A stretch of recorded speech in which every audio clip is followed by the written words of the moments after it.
그런데 중요한 건 뭐냐면은 박광열이라고 하는 사람이 이제 한국에 온 건 다 좋은데 그런데 중요한 건 뭐냐면은 이 박광열이 어떤 사람이다?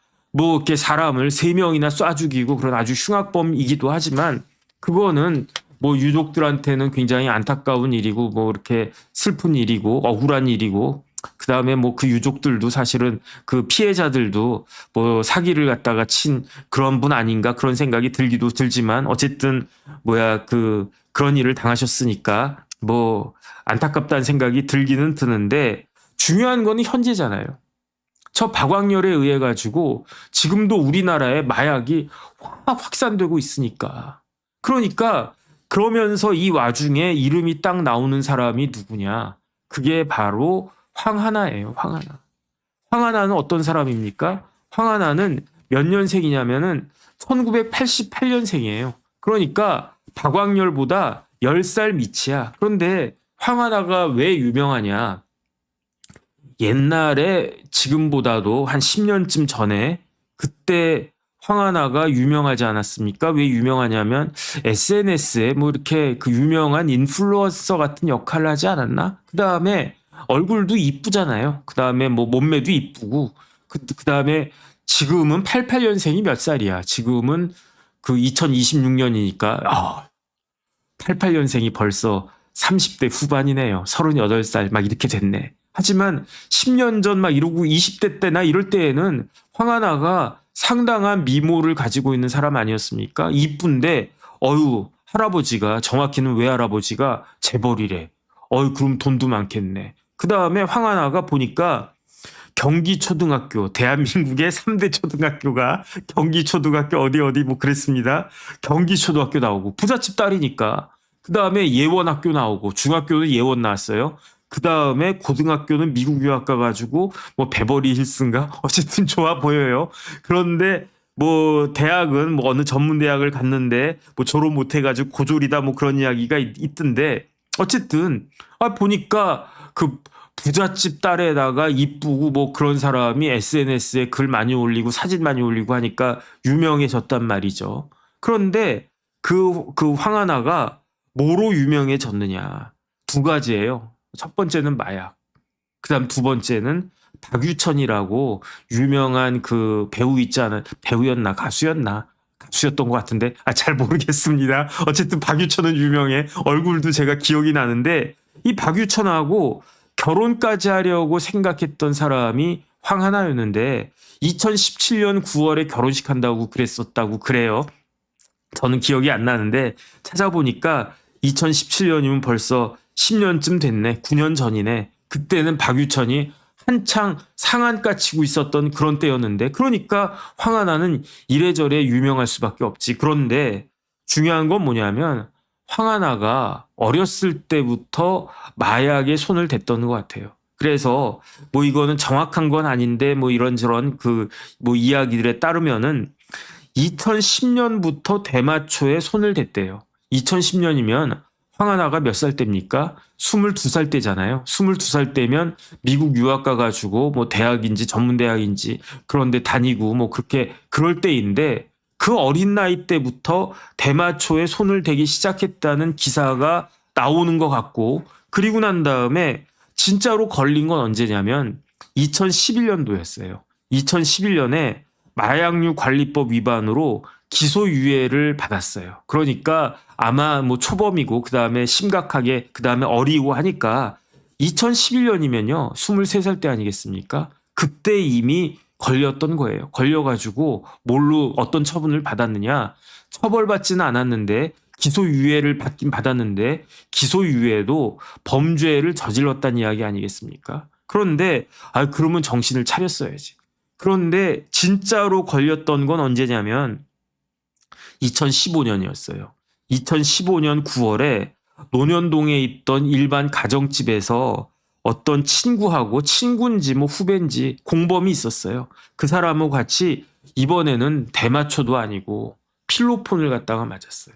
근데 이상한 일이 있었어요. 그때 같이 필로폰을 갖다가 맞았던 사람은 집행유예를 받았는데 그 재판 들어가가지고 초범이고 하니까 그 공범도 여자였던 것 같은데 집행유예 형을 받았대요. 그런데 황하나는 그때 마약을 안 했다는 건가? 마약을 안 했어도 같이 있고 뭐 주사 놔주고 뭐 그랬다는 식으로 기사가 났던 것 같은데 경찰 조사도 안 받았대요 그때. 그래가지고 그 사람들이 저 황하나는 재벌 딸이니까 재벌 집안이니까 그러니까 경찰 조사도 안 받는 거 아니냐? 그러면서 황하나가 뭐라고 그랬습니까? 우리 아빠가 친한 경찰 많다. 또 이런 이야기도 했었던 것 같고.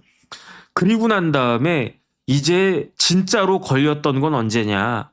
그로부터 한 4년 정도 지났던 2019년 4월 4일에 어떤 일이 있었냐면 마약으로 긴급 체포가 됐어요. 그 전에 제가 좀 전에 말씀드렸다시피 2017년에 그 박유천하고 연인 관계다 해가지고 결혼식장까지 다 잡아놨던 것 같아요. 2017년 9월 달에. 그런데 결혼식을 하지 않고 계속 미루고 또 미루다가 파경에 이르렀는데 어쨌든 2019년 4월 4일에 2017년 9월에 결혼식 하기로 했었는데 그 다음 해인 2019년 4월 4일에 경찰이 들이닥쳐가지고 이 황하나가 긴급 체포를 당했는데 그래가지고 검사를 해봤더니 국과수에서 마약 양성 반응이 나온 거예요. 4월 4일에. 그런데 황하나만 걸렸느냐? 박유천도 걸렸어요. 박유천은 4월 19일에 그 조사 결과가 나왔는데 박유천에게서도 필로폰 양성 반응이 나왔어요. 그래가지고 황하나가 7월 19일에 징역 1년에 집행유예 2년을 받았어요. 그러니까 긴급 체포가 됐지만 그래도 실형까지 받았지만 그렇다고 해서 그냥 그 계속 깜빵에 있는 게 아니라 치료받는 게 더 중요하다. 그러니까 일단은 징역 1년인데 집행유예 2년 그 달려가지고 일단은 석방이다. 잘 치료받으슈. 이렇게 이야기를 했었는데 그게 1년도 안 돼가지고 1년밖에 안 지나가지고 2020년 12월 28일에 또 입건이 됐어요. 2020년 12월 28일에. 그런데 그 전에 어떤 일이 있었냐면 이제 박유천하고는 깨졌어요. 박유천하고는 헤어졌는데 2020년 그맘때쯤 해가지고 황하나가 어떤 그 자기보다 연하인 한 너댓 살 정도 미친 어떤 남자하고 같이 결혼을 했었는데 결혼 뭐 혼인신고 같은 거 한 거죠. 결혼식까지 하는 것 같지는 않고 그런데 그 사람이 그 황하나의 법적인 남편이 2020년 12월 24일에 그 불행한 선택을 하고 그러니까 세상을 떴다는 이야기예요. 그리고 난 다음에 나흘 뒤에 마약류 관리법 위반으로 황하나가 또 입건이 되고 그리고 난 다음에 해 넘겨서 1월 17일에 2021년 1월 7일입니다. 1월 7일에 황하나가 구속이 되는데 그런데 황하나가 구속이 되는 것도 중요하지만 황하나하고 같이 구속이 된 사람이 있었어요. 그 사람이 누구냐? 이모 씨였는데 성이 이씨고 이름까지는 잘 모르겠어요. 근데 이름보다 더 중요한 게 뭐냐면 닉네임이었어요. 황하나와 같이 구속된 사람이 그 당시 26살, 26살이면은 황하나보다도 어렸단 이야기지. 그 사람이 누구냐면 닉네임이 바티칸 킹덤이었던 거예요. 바티칸 킹덤은 어떤 사람이냐면은 2020년에 마약을 드러난 것만 50억 어치를 유통시킨 사람이에요. 바티칸 킹덤이. 그래서 1심에서 징역 10년을 받았어요. 26살짜리가 그 당시에 걸렸을 때 26살짜리인데 근데 그 사람이 징역 10년을 갖다가 받은 거예요. 그런데 더 중요한 건 뭐냐면 이 바티칸 킹덤 위에 누가 있었느냐. 누가 있었냐면 그 사람이 바로 박광렬이란 이야기예요. 그러니까 박광렬이 있고 그 밑에 바티칸 킹덤이 있고 그 바티칸 킹덤 밑에 남모 씨라고 하는 사람이 있었는데 그 사람이 중간 판매책이었대요. 이 남모 씨로부터 마약을 공급받은 게 누구다? 그게 황하나다. 그러니까 결국은 박광렬이 이런 마약 관련해가지고 쭉 이어지는 게 황하나한테 또 이어지는 거예요. 그런데 황하나는 이때는 어떻게 됐느냐? 집행유예 이미 그 전과가 있었으니까 전과가 하나만 있었던 거라고 볼 수도 없죠. 왜냐하면 2011년에 기소유예, 2015년에 처벌은 안 받았지만 마약을 했다라고 한 흔적이 있고요. 2019년에 징역 1년에 집행유예 2년을 받았는데 또 걸린 거예요. 언제? 2021년에. 그러니까 2021년에 1심에서 징역이 떨어졌는데 징역 얼마를 받았냐면 2년. 근데 이때는요. 집행유예가 붙지 않았어요. 황하나한테 징역 2년이 딱 떨어진 거예요. 그랬는데 항소심 가가지고는 한 넉 달 정도 깎여가지고 징역 1년 8개월로 그 형을 갖다 받고, 그리고 난 다음에 2022년 10월에 그 형기를 마치고 출소를 했는데, 출소하고 나서 또 1년쯤 있다가 그러다가 2024년에 재작년 1월에 또 입건이 된 거예요. 또 입건이 돼가지고 마약하는 걸로 해가지고, 그래가지고 2월에 또 이제 그 황하나 씨 또 조사받으러 오세요 그랬는데, 갑자기 그 황하나가 2024년 2월 달에 태국으로 출국을 한 거예요. 태국으로 출국했는데 그때 왜 출국 금지도 안 했느냐, 이런저런 이야기가 많이 있었던 겁니다. 그랬는데 작년에 제가 뉴스 퍼레이드 할 때 황하나 이야기를 했었어요. 그래가지고 제가 그때 좀 정리했던 게 있었던 것 같은데, 2025년에 황하나가 발견이 됐어요. 어디서 발견됐느냐? 푸놈펜에서 발견됐어요.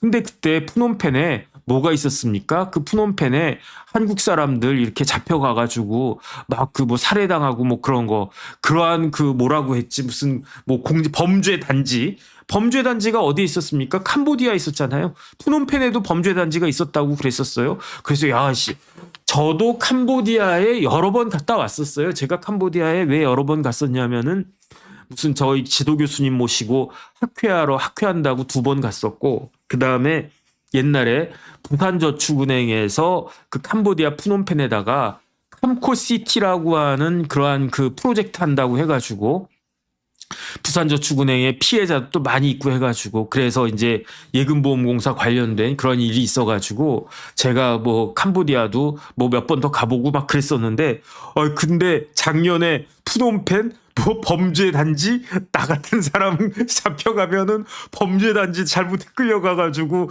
뭐 바닥 걸레 청소하고 막 그래야 되겠네, 그럴지도 모르겠네. 그래서 다음부터는 그 제가 아는 분들이 푸놈펜 가자 그래도 가지 말아야지, 제가 그 생각을 했었는데, 근데 캄보디아 제가 가봤더니요, 참 희한하더라고요. 제가 이제 캄보디아를 딱 갔어요. 그러니까 법무부 차관이랑 미팅을 잡았었어요. 제가 그때 캄코시티인가 뭐 그 관련해가지고 일이 있어가지고 딱 갔는데, 법무부 차관이 왔는데 라운드에다가 반팔티 입고 반바지 입고 왔더라고요. 근데 어디 누구 보면은 진짜 나이도 한 40살도 안 돼 보이고, 그래가지고 저 사람이 법무부 차관이야? 저는 캄보디아에 차관님 나오신다 그래가지고 의관을 딱 정제하고 어떤 분인가 해서 봤더니 저쪽은 되게 편하게 나오더라고요.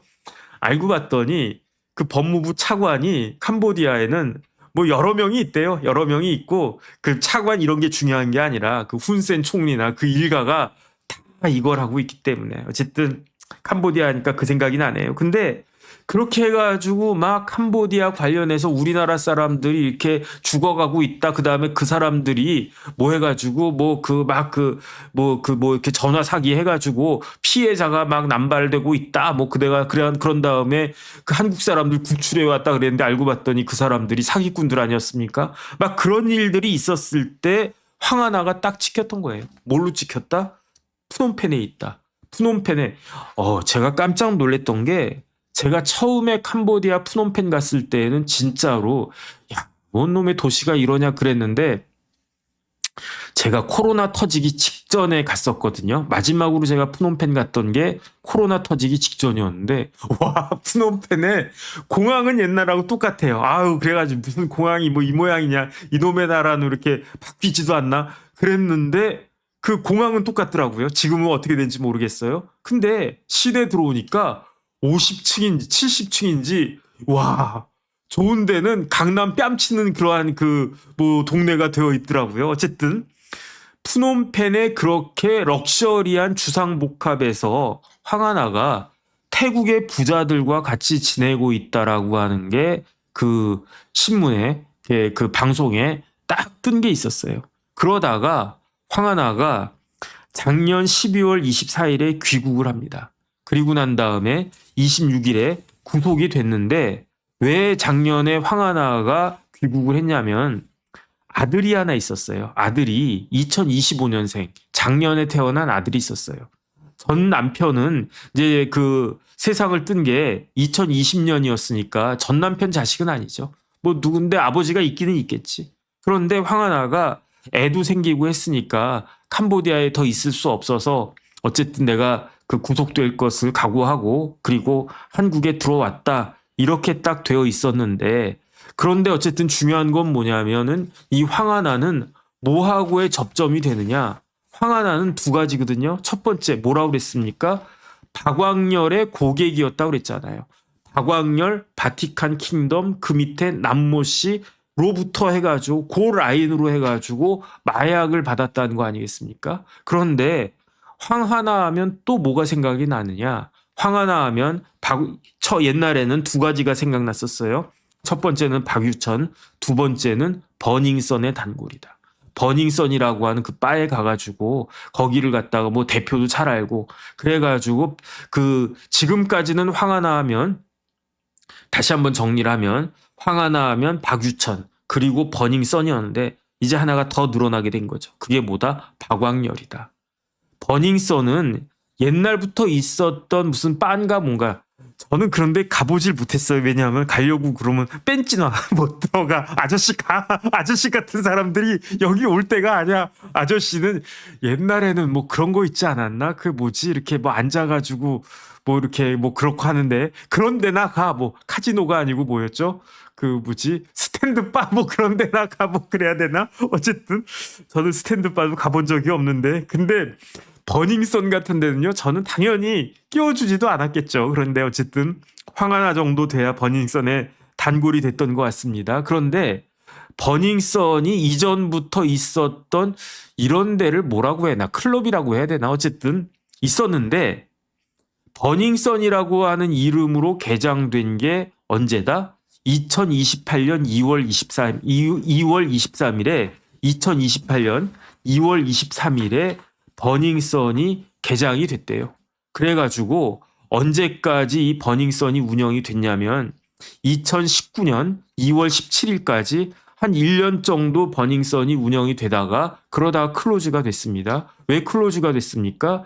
이 버닝썬을 운영했던 사람이 누굽니까? 승리 아니었습니까? 승리가 빅토리인가? 어쨌든 그 승리가 뭐 캄보디아 가가지고 뭐 이렇게 막 이렇게 멋있게 또 연설하는 게 뭐 나왔던 것도 같은데 승리가 속해 있었던 팀이 빅뱅이었다는 것 같아요. 근데 저는 사실은 빅뱅도 잘 모르고 BTS도 잘 모르고 뭐 저희야 뭐 그냥 생각나는 게 뭐 조용필 그 다음에 저랑 방위 뭐 동기는 아닌데 같이 우리 사단에서 방위했던 사람이 김민우라고 어색해진 짧은 머리를 보여주기 싫었어. 뭐 그런 정도가 저하고 같은 세대지 뭐 빅뱅 뭐 H.O.T 뭐 이런 사람들은 제가 잘 모릅니다. 근데 어쨌든 빅뱅의 승리가 운영했던 클럽이 버닝썬인데 그 승리가 실형을 받았잖아요. 왜 실형을 받았습니까? 성매매 알선했다고. 그 다음에 가수 정준영하고 최종훈하고 이 사람들도 잡혀가가지고 깜빵이 있었어요. 왜 그랬습니까? 집단 성폭행 혐의가 있다고 해가지고 인정이 돼서 그 혐의가. 그런데 이제 버닝썬 하면은 유명한 게 뭡니까? 만수르 세트가 그 당시 돈으로 2018년 돈으로 1억을 했대요. 그래서 이 뭐 만수르 세트도 유명했고. 그런데 이 버닝썬의 그 단골로 다녔던 사람이 황하나고 그 다음에 황하나 하면 제가 지금 쭉 말씀드린 것처럼 마약이 유명하고 그 다음에 그래서 그때 뭐 물뽕이라고 그랬나요? 그 버닝썬에서 이런저런 그런 것들이 있었다. 뭐 그게 이제 그 기사에 쭉 나왔었던 것 같은데 그런데 버닝썬이 이렇게 있었던 그럴 때 이 버닝썬에다가 마약을 공급했던 마약 왕이 결국은 박왕렬 아니었을까? 이런 의심을 지금 하는 것 같아요. 그래가지고 버닝썬 관련해서 박왕렬 들어온 김에 이참에 다 싹 조사해가지고 미진한 것이 있으면 확인을 갖다가 해야 되겠다. 지금 수사기관에서 그렇게 하고 있는 것이 아닌가. 저는 그런 생각이 듭니다. 시간 많이 갔는데 마지막으로 두 가지만 말씀드리고 끝내겠습니다. 황하나 하면은 누가 생각납니까? 황하나 하면 어느 회사가 생각이 납니까? 남양유업이 생각이 나요. 남양유업이 황하나하고 어떤 관계냐면 남양유업이 1964년에 만들어진 회사였어요. 그러니까 저보다도 형님이야. 남양유업이. 그랬는데 이 남양유업을 만든 회장님이 누구냐? 홍두영 회장님인데 홍두영 회장님의 그 외손자가 황하나라는 이야기인 거죠. 남양유업이 굉장히 잘 나가는 좋은 회사였어요. 그래서 남양유업 하면 생각나는 게 첫 번째, 남양유업이니까 우유가 생각나지만 저희 어렸을 때는요, 남양유업에서 나온 뭐를 먹었느냐?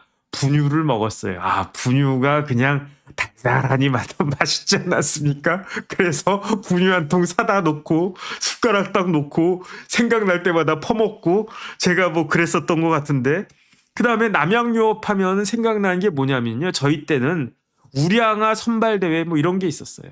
그래가지고 남양유업이 분유로 돈 벌기 시작해가지고 정식, 옛날에는요, 우리나라가 일반 생우유, 지금 뭐 우리가 그냥 늘 이렇게 마시는 그런 우유를 먹을 만한 그러한 경제력도 없었던 거예요. 왜냐하면 분유는 오래오래, 우유는 금방 상하잖아요. 그래가지고 우리나라 우유가 중국에서도 굉장히 인기가 좋대요. 왜 중국에서 인기가 좋냐면 유통기한이 있는데 일본에서 오는 우유는 중국까지 가면은 유통기한이 지나가 버린대요. 그러니까 중국에서 자기가 만든 우유가 아닌 중국산 우유가 아닌 해외 우유 중에 신선한 그대로 공급할 수 있는 나라는 한국밖에 없다고 그러더라고요. 그래서 중국에서도 한국 우유가 굉장히 인기가 높다라고 그 이야기를 했었는데, 그런데 그 지금 우리나라 정도 되니까 우유 먹지, 옛날에는 유통기간이 한두 없이 긴 분유를 먹고 우리가 자라지 않았습니까? 그런데 그 분유의 선두주자가 남양유업이었고, 거기서 회사가 그냥 탄탄해져가지고 진짜 제대로 된 우유, 뭐 요구르트, 뭐뭐뭐 해가지고 회사가 무지무지하게 좋은 회사였어요. 근데 어쨌든 남양유업이 그 저희 어렸을 때 우량아 선발대회 해가지고 포동포동한 애기들 딱 나가면은 지금 같으면 쟤 이렇게 뭐 찐빵이야 막 이랬을 텐데, 옛날에는 좋았어요. 옛날에는 뭐가 좋았냐면 옛날에는 머리가 크면 그게 자랑이었거든. 우리는 저희 어렸을 때는요, 저 국민학교 다니고 그럴 때는 머리 작은 애들은 무시했다니까. 그랬는데 지금 세상이 바뀌어가지고 머리 작은 애들이 저같이 머리 큰 대두족들을 무시한단 말이야. 옛날이요. 이런 생각이 듭니다. 그래서 남양유업이 다른 그 회사들하고 동종업계에서는 부동의 1등이었어요. 남양유업이. 그래가지고 남양유업이 매출이 얼마 정도 된지 아세요? 매출이 2009년도에 1조가 넘었어요. 2009년도에. 16년 전, 거의 20년 전 아닙니까? 17년 전에 남양유업이 매출이 1조가 넘었던 기업인데, 그런데 어떤 일이 벌어졌느냐? 화불단행이라고 안 좋은 일 있으면 계속 나오지 않습니까? 그러니까 남양유업이 잘 나가니까 회장님들부터 그렇고 그 다음에 그 오너 일가가 그냥 뭐랄까 긴장끈을 놓은 것 같아요. 그래가지고 2013년에 대리점 강매 사건 같은 게 있어가지고 어떻게 남양유업 같은 회사가 대리점에 갑질을 해가지고 이거는 완전히 대리점은 울트라 을인데 재벌들이 해도 너무한다 이래가지고 그때 남양유업이 확 꺾였어요. 그리고 난 다음에 얼마 있다가 황하나 사건 딱 터지니까 저 집은 손녀가 저러네. 그러면서 남양유업이 일반 소비자들이 기피하는 그런 회사가 되어버렸어요. 그래가지고 2019년도에 매출이 1조를 돌파했던 회사가 거꾸로 가기 시작한 거예요. 언제부터? 2020년부터. 2020년에 매출이 얼마가 됐었냐면 9,536억이에요. 매출 9,500억이면 뭐 대단하네. 우유 팔아서 9,500이면 대단한 거 아니야? 이런 생각할 수도 있지만 남양유업이 주가가요 100만 원까지 갔던 회사예요. 95만 원 막 그렇게 갔던 회사예요. 그런데 2009년부터 2019년까지는 항상 1조가 넘던 그런 회사였는데 매출이 2020년에 거꾸로 가가지고 1조에서 깨진 거예요. 그러더니 2023년에는 계속 빠지는 거야. 그래가지고 2023년에는 매출이 7,623억까지 딱 떨어졌었는데 그 다음에 2020년부터는요. 남양유업은 계속적으로 적자였어요. 그러니까 어떻게 됐겠습니까? 견디다 못해가지고 남양유업의 홍씨 일가가 그 지분을 넘길 수밖에 없었던 거예요. 어디에다가 넘겼느냐? 한행컴퍼니라고 굉장히 유명한 펀드 회사 이런 그 M&A 전문하는 그러한 회사가 있거든요. 2024년에 한행컴에서 이 남양유업을 인수해가지고 그래서 보니까 작년에 흑자 전환을 했대요. 2023년에 매출이 7,600억이었는데 작년 2025년에 9,100억으로 흑자 전환하고 그 매출이 9,100억으로 7,600억에서 2년 만에 9,100억이면은 1년에 10% 넘게 확 늘어났다는 이야기지. 그 다음에 2024년까지 적자였는데 영업이익이 적자였는데 작년에는 52억밖에 되지는 않았지만 영업이익이 이제 그 흑자가 돼가지고 거의 뭐 한 6년 만에 흑자가 됐다. 왜 흑자가 됐느냐? 오너리스크가 사라졌으니까. 이런 이야기가 나오는 거예요. 그래가지고 한행컴퍼니가 인수한 다음에 주가도 계속 우상향으로 많이 올라갔던 것 같아요. 그러다가 지금 최근에 그 이라크 전쟁 이라크가 아니라 이란 전쟁 사태로 지금은 조금 빠지는 것 같긴 하지만 어쨌든 결론은 뭐냐면 남양유업하고 황하나하고는 더 이상 관련이 없는 회사예요. 언제부터? 2024년부터. 왜냐하면 홍씨 집안에서 그냥 회사를 말아먹고 결국에는 한행컴퍼니한테 그 회사가 인수를 당했으니까. 그 다음 이제 마지막으로 한 말씀만 더 드리고 오늘 끝내도록 하겠습니다. 그러면 박광렬은 어떻게 될까요? 박광렬은 어떻게 생각할 수 있냐면 한국으로 들어왔네. 그럼 한국에서 재판 받겠네. 그러면 한국에서 지난번에 사람들 쏴 죽인 것까지 해가지고 징역 무기징역 받겠네. 그러면 의왕교도소 같은 데에서 그런 데에서 이제 평생을 썩겠네. 이런 생각을 하는데 그렇지가 않아요. 그렇지가 않고요. 박광렬이 그 한국에 송환된 거는 어떤 송환이냐면 임시인도예요. 임시인도. 그 말은 뭐냐면은 박광렬에 대해서 이제 한국의 경찰 이런 데에서 한국의 경찰에서 수사하고 한국의 검찰에서 기소하고 한국의 법원에서 재판을 받고 재판이 끝나면 박광렬은 어떻게 된다? 재판이 끝나면 의왕교도소로 가가지고 그 교도소 가가지고 의왕이든지 아니면 청송이든지 어디든 가가지고 평생을 거기서 썩어야 되나? 썩어야 되겠지 이렇게 생각하는데 그게 아니에요. 재판이 끝나면 박광렬은 어떻게 되느냐? 필리핀으로 갑니다. 왜 필리핀으로 가느냐? 필리핀 당국이 박광렬을 풀어준 거는 뭐 때문이다? 어떤 근거다? 임시인도다. 임시인도라고 하는 것은 수사와 재판이 끝나면 그 나라에서 본국에서의 수사와 재판이 끝나면 다시 그 사람을 필리핀으로 데리고 와가지고 필리핀에서 자녀 형기를 채우게 한 다음에 그런 다음에 풀려나면 그 사람을 한국에서 다시 잡아가지고 한국 법원이 때린 그 형을 갖다가 살라고 한다. 이게 임시인도 형식인 거거든요. 그런데 제가 말씀드렸잖아요. 박광렬이 필리핀 대법원에서 얼마 받았다고요? 6년 받았다고요? 아니 60년 받았다고 그랬잖아요. 단기가 52년, 장기가 60년이라고 그러지 않았습니까? 그런데 2020년에 검거가 됐으니까 그 다음에 그 전에 그 검거돼서 탈옥한 거 한 1년 반 쳐도 얼마나 했을까요? 지금까지 한 6년, 한 7년, 8년? 이 정도 했네. 그럼 미니멈 앞으로 45년은 더 살아야 돼요. 박광렬이 지금 몇 살이라고요? 78년생이니까 내일 모레면 50살이야. 좋아. 그러면 45년에서 뒷자리 떼. 40년만 치고. 그 다음에 48에서 2년을 더해. 그럼 50살이라고 치고. 필리핀에서 형기를 다 마치면 박광렬은 90살이 되는 거예요. 근데 한국에서 대법원까지 재판 다 마치려면 얼마나 걸리겠습니까? 제가 봤을 때는 한 1년은 걸리지 않을까? 1년? 미니멈 1년은 걸릴 것 같은데. 그러니까 박광렬은 1년쯤 뒤가 되면은 다시 신문 기사가 나올 것 같아요. 박광렬 필리핀으로 돌아가다. 그러면은 제가 그 신문 기사를 보니까 필리핀 교도소는요 방문할 수도 있대요. 그냥 저 같은 사람도 필리핀 교도소로 관광 갈 수도 있대요. 그러면 이제 필리핀 교도소 가가지고 박광열 씨 그러면서 저 옛날에 정법전 TV에서 그 박광열 씨 다뤘는데 혹시 보셨어요? 뭐 이런 거 물어볼 수도 있고 그런 거 아닌가?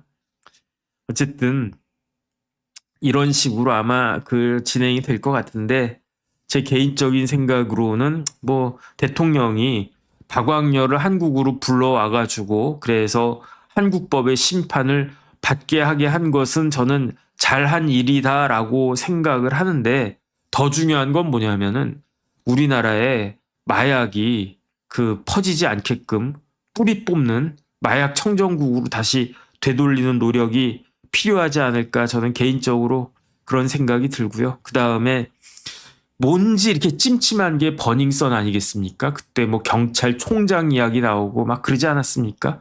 그때 경찰총장으로 일컬어졌던 사람이 아직까지도 그 총경이던데 그 사람이 문재인 대통령 때 경찰 인사를 막 쥐고 흔들었다 뭐 그런 이야기도 듣고 그랬던 것 같은데 근데 뭔가 석연치 않은 그런 부분들도 있는 것 같고 어쨌든 그런 생각이 듭니다. 그래서 박광열 관련해가지고 조금 뭐 저도 궁금한 점이 있었고 그 다음에 어쨌든 마약에 대한 경각심을 이루면 안 되겠다. 어쨌든 개인적으로 그런 생각이 들었습니다.